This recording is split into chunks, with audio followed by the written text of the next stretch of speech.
I don't think Cancellara is going to be there, and frankly, I've got huge question marks about Peter Sagan.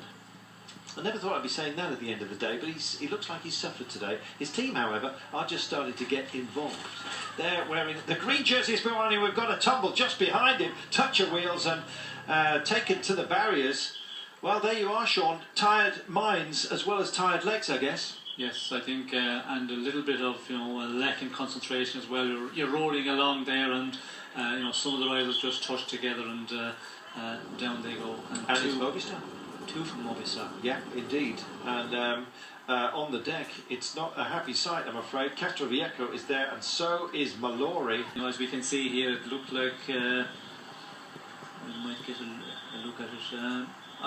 It was a take. Yes. It was going for taking the musette with some drinks, and lost balance, and down he went. And I can see Peter Koenig is up there. Likewise, Michael Matthews, I think, has also got himself back on with 1.7 to go. We're approaching the climb, Sean, that is now, in fact, and it does max out about 6%. Yes, well, we are getting really close to the most difficult part of this run-in. Of course, the technical one was, the one which was, there's a lot of concern for the riders, for the teams. They've got that sorted now, and we're coming to this, the final kilometre. It starts to kick up, and we can see there's so many riders, not a lot of teams with many riders up front, so it's 6% at the moment, as it's Giant Shimano continue setting the pace with Degenkolb in a real good position. Well, that's still not over. The technicality, even by the time we get to the Flamme Rouge, Degenkolb is in a great position. So is Michael Matthews. But look what's happening right now. Matthews trapped in on the barriers. Can he possibly escape? And those making a break for this, trying their level best to just fight the terrain, as you can see. No sign of Peter Sagan, but I think it's Gano's in a decent position as well. There's other Lutsenko, I beg your pardon. Also for Astana, he's not that far back, probably about P10, but he's not going to make it through, I don't think, with the pale blue jersey. Right now, who is it for Francis Dejeer? Just trying to get a handle on it. Can't see whether it is Buani just for the time being. Our pictures, well, focus would help, frankly. And finally, they just about settle themselves down. It's a wrestle, Sean, this. Yes, we can see that it's Cartucho who continues to set the pace with two riders in the front. We can see Rodriguez, he's back in about 4th, 5th position. Gatto also there. We're really coming to the difficult part here, but it's Cartucho who are really pushing on the pace. Well, Cartucho are pushing it on, and right now it's almost escape mode, as you can see. The Hornings are being battled. There's only 500 metres to go. Now this is when it descends. This is where you can make a break, and Cartucho look like they've bossed this one, Sean. Yes, well, I think it's still a long ways out, and it's Caruso who is really pushing on here at the moment. And has he got enough of an advantage to hold on? It looks like he might just have it. Those chasing on behind him, including Dan Martin, who's heading up the ramp right now.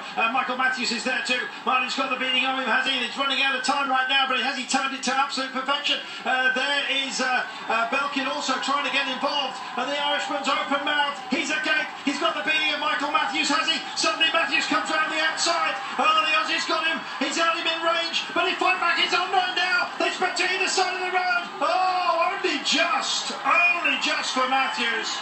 The Australian punches the air, and I'm afraid Dan Martin just hits the handlebars in frustration.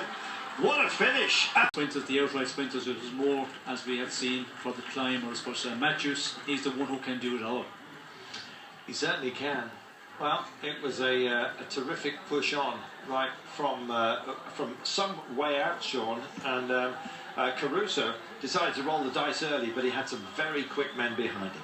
Yes, well, I think he rolled it a bit too early, and as we can see, Dan Martin was the one who really, did the chasing and continued on, and we can see Matthews here, in the perfect position. And if you're a rider like Matthews, he is, a sprinter. So if you've got anything in the left in the legs, well, you can come over, and that's exactly what he done. You know what? That's a man who gauges his own pace and that of those around him. I would never have celebrated at a moment such as that, but I guess he knew he had the cruise at that point, and he engaged it, and he won it. Performance there, the way he finished in that one, looking good for the rest of this race. Perito getting a great finish there. Rodriguez is back on form as well. Kelderman in 4th place for Belkin. In fact, it was 4 and 5 with Paul Martin's up there. Cadell Evans as well. Good to see him in skirmish mode. Mondari Buwani. Moreno. Chris Froome. Philip Gilbert, of course, missing Valverde, one of the ones who were expected not to the fore at all in this final sprint, as we can see general classification. Michael Matthews, Quintana and Valverde in third position. There we are. Orica lead this race. Michael Matthews is in the red jersey by a margin of 4 seconds.